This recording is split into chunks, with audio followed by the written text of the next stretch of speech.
नमस्कार, मेरा नाम हिमांशु धवन और आज मैं एज़ोस्पर्मिया के पेशेंट की एक रिपोर्ट भी शेयर करूंगा। इसके साथ आपको टिप्स भी दूंगा, ऐसे टिप्स जिससे आप फर्टिलिटी को अपने सिक्योर कर सकते हो या बचा सकते हो कि इनफर्टिलिटी की तरफ ना जा सके। तो सबसे पहले मैं पेशेंट की बात करूंगा। पेशेंट के जो स्पर्म काउंट थे वो नील थे। जब वो हमारे पास आए थे तो एक IBS एक बीमारी बोलते हैं जिसको बोलते हैं इरिटेबल बाउल सिंड्रोम। तो उसमें होता क्या है, उसमें बेसिकली क्या होता है कि आपको बार बार लूज़ मोशन जाना पड़ता है। आप हर मील खाते हैं, हर बारी खाना खाते हैं, उसके बाद आपको लूज़ मोशन जाना पड़ता है। अब उसमें क्या कंडीशन थी, उनको बेसिकली हर मील के बाद फ्रेश होने जाना पड़ता था। इवन उनके जो खाना था वो उनके शरीर पे नहीं लग रहा था। जितने भी IBS के पेशेंट होते हैं ना, वो थिन होते हैं, काफ़ी पतले होते हैं और पतले होने की वजह से उनको दिक्कतें बढ़ती हैं, कम नहीं होती है। हम कहें इसकी IBS लग गया तो कोई दिक्कत ही नहीं होती, नॉर्मल सी बात है। आप डॉक्टर के पास जाते हैं, वो आपको एंटीबायोटिक लिख देगा, थोड़े बहुत सप्लीमेंट लिख देगा, इसके अलावा आपको कुछ नहीं देता। इवन उसका रूट कॉज भी नहीं पकड़ पाता IBS का।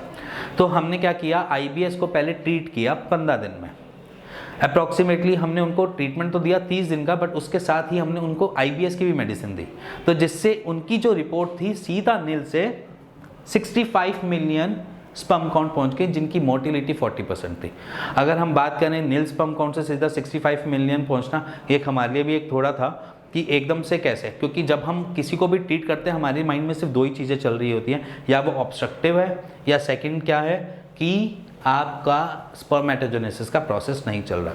बट हमेशा फर्स्ट मंथ की मेडिकेशन को हम हमेशा ध्यान रखकर यही देते हैं कि ऑब्स्ट्रक्शन के केसेस ज़्यादा हो, क्योंकि ऑब्स्ट्रक्शन के केसेस जल्दी रिकवर्ड होते हैं एज कम्पेयर टू स्पर्मेटोजेनेसिस का ना चलने के कारण से।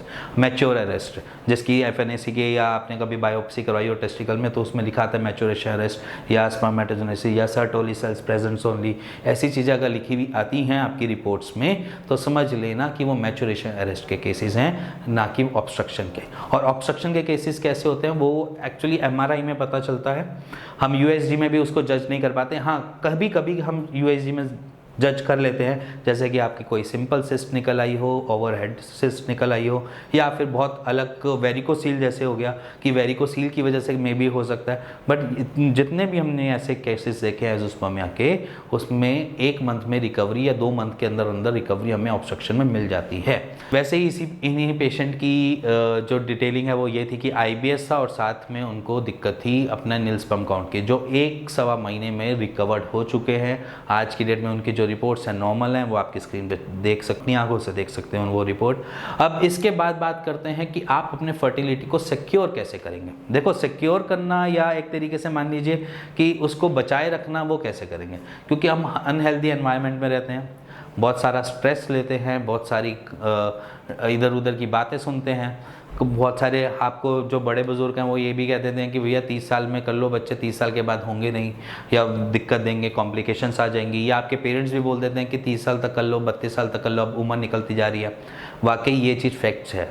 अगर उनका तजुर्बा बोल रहा है वो फैक्ट्स ही बोल रहा है, क्योंकि हम पेशेंट्स देखते हैं जो 30 क्रॉस कर देते हैं उनको कॉम्प्लिकेशंस आती हैं। तो ये फैक्ट्स है, क्योंकि अब उस टाइम तक हम इतने रूइंड हो चुके होते हैं। रूइंड माने कि हम खराब हो चुके होते हैं, हम अपनी हेल्थ पे कुछ ध्यान नहीं दे रहे होते, इधर उधर की टेंशनें घर लेकर आ रहे होते हैं, दिमाग भर रहे होते हैं, बहुत सारी अलग अलग चीज़ें चल रही होती हैं। उसके बाद क्या निकलता है रिजल्ट कि हमारे स्पर्म काउंट एक जगह कम हो गए, और कम स्पर्म काउंट क्या करते हैं, फिर वर्स्ट चीज़ें फेस करवाते हैं कि आप फर्टाइल नहीं कर पा रहे, आप फर्टिलिटी की तरफ जा रहे हैं बट वो बेबी कंसीव नहीं हो पा रहा, बहुत अलग अलग चीज़ें। फिर उसके बाद आप फैमिली से सोशली छुपते रहते हैं या साइकोलॉजिकल ये सोचते रहते हैं ये चीज़ दिक्कत मेरे साथ क्यों हो गई, या बहुत अलग अलग चीज़ें। बट आपको इन सब चीज़ों पे नहीं जाना।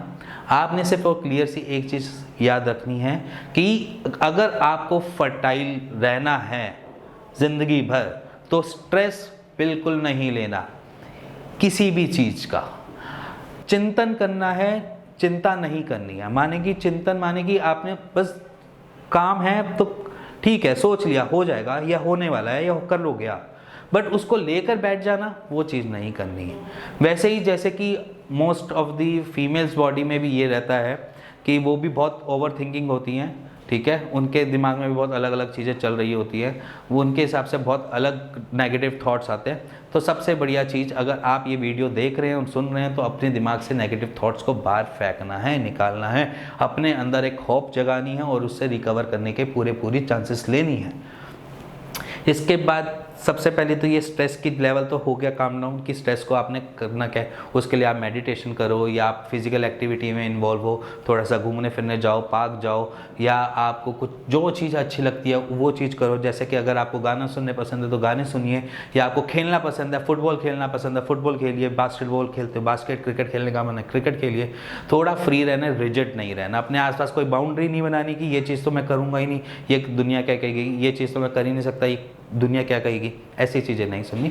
जो आपका मन करे वो करो, उससे आपका स्ट्रेस लेवल कम होता है और वो आपको खुशी देगा और खुशी से आपको फर्टाइल मिलेगी, या आपकी बॉडी फर्टाइल बन जाएगी। इसके बाद बात करते हैं कि आपने फूड इनटेक में क्या करना है, क्योंकि हम मोस्टली अपने अपने काम धंधे में रहते हैं, आप सब एक अलग अलग एनवायरनमेंट में रह रहे हैं। जैसे अगर आप कोई काम कर रहे हैं तो आपको शुद्ध नहीं होती कि कब लंच करना है, कब नहीं करना, क्या खाना है, क्या नहीं खाना।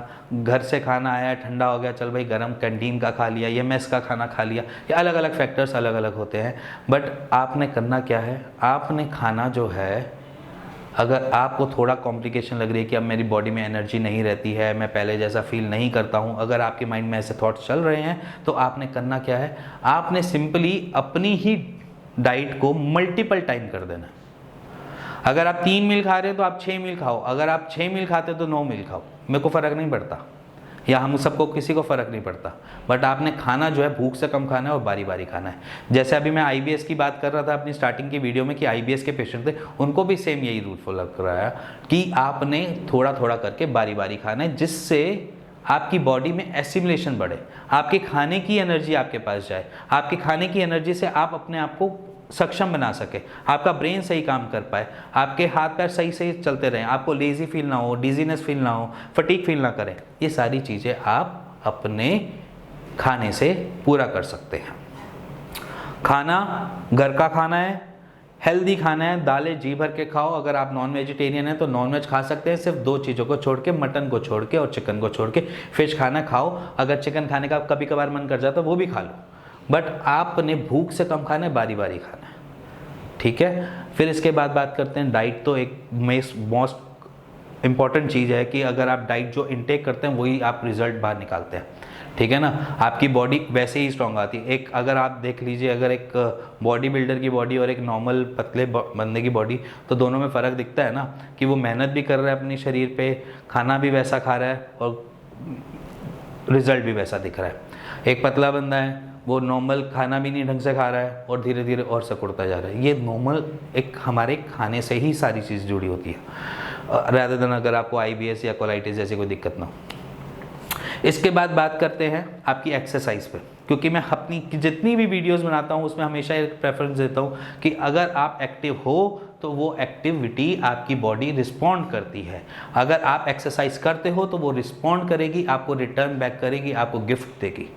एक सर्वे आया था, गूगल का ही था, मैं ऐसे आर्टिकल था पढ़ रहा था, तो उसमें आर्टिकल में ये लिखा था कि अगर हम रोज़ रनिंग करते हैं तो हमारी हर एक दिन, मतलब आप मान लीजिए अगर आप रोज़ 1 घंटा रनिंग कर रहे हैं या हाफ एन आवर रनिंग कर रहे हैं, तो वो आपके अप्रॉक्सीमेटली 1 दिन बढ़ा देता है लाइफ के। मतलब मान के चलिए अगर आप 31 दिन रनिंग करते हैं तो वो आपको 32 दिन, 1 दिन आपको गिफ्ट में दे देता है। तो समझ लीजिए एक्सरसाइज कितनी अच्छी है हमारे लिए, आपके लिए, सबके लिए। मतलब एक्सरसाइज मस्ट है। तो एक्सरसाइज कुछ मैं अपने ऐसे आसन्स भी देता हूँ जो आपको पहले किसी वीडियो में बता भी रखे हैं मैंने, कि आपने करने कौन कौन से हैं जो आपको फर्टाइल और अच्छा बना सके। कि एक्चुअली क्या होता है, पेल्विक पोर्शन में ब्लड फ्लो के थोड़े से लैक की होने की वजह से दिक्कतें आती है। वो लैक हम नहीं चाहते। आपकी ब्लड सप्लाई पूरी ढंग से आपके टेस्टिकल्स पे पहुँचे और वो रिजल्ट आपको रिजल्ट बैक करे। रिजल्ट बैक में आपको टेस्टोस्टेरोन हार्मोन ढंग से बनाकर देगा। सेकंड आपको क्या देगा, आपके स्पर्म काउंट भी रेज करेगा। तो आपने नॉर्मल एक्सरसाइज करनी है, मैं बता चुका हूँ, एक बटरफ्लाई आसन है। सेकंड जो है वो आपने एक कीगल एक्सरसाइज करनी है। कीगल एक्सरसाइज से ब्लड का फ्लो टूवर्ड्स एंटी ग्रेविटी चलता है, तो वो आपके पेल्विक पोर्शन में जाएगा, जिससे आपको हेल्प मिलेगी। इसके अलावा आप और क्या कर सकते हैं, और इसके अलावा आप बहुत अपने आप को नेचुरल रखिए, आर्टिफिशियल मत करिए, जेलसी ना करिए। ये सारी चीज़ें डिपेंड करती हैं, आपकी हेल्थ को नुकसान पहुंचाती हैं। साथ वाला नई गाड़ी ले आया, क्यों ले आया वो, ऐसा सोच के आप खुद को ही जला रहे हो, उसका तो कुछ बिगड़ नहीं रहा ना। अगर आपके मन में और दिमाग में कुछ ऐसी थिंकिंग चलती हैं तो उस चीज़ को निकालिए और एक हेल्दी लाइफस्टाइल में जाइए। सुबह उठिए 6 बजे, नहाइए धोइए, घूमिए फिरिए, जो मन में आए वो कीजिए। नशे से दूर रहिए, नशा नहीं करना है, ठीक है। और लाइफ को एक मज़े में जिए, मौज में, जिसे कहते हैं ना मौज में जीना है। मौज में जियोगे तो आप इससे किसी भी बीमारी से क्योर हो जाओगे। अगर आप मौज में नहीं जियोगे, उसको स्ट्रेस लेकर चलते रहोगे, तो वो आपको स्ट्रेस बार बार देगा और हर बार देगा। तो मौज में रहो, सही रहो और फर्टाइल रहो और कंसीव आराम से कर पाओ। और अगर आपको ये थोड़ी सी वीडियो मेरी समझ आई हो, अच्छी लगी हो, तो please like share bell icon दबा दीजिएगा। Thank you and thank you very much. और अगर आपको कुछ भी जानना हो, समझना हो एज़ोस्पर्मिया के बारे में कि रिकवर हो पाएगा नहीं हो पाएगा, क्योंकि हमारे पास पेशेंट ऐसे भी आते हैं कि जो हमसे गारंटी मांगते हैं कि आप गारंटी कब तक दे रहे हो कि मैं एज़ोस्पर्मिया से ठीक हो जाऊंगा।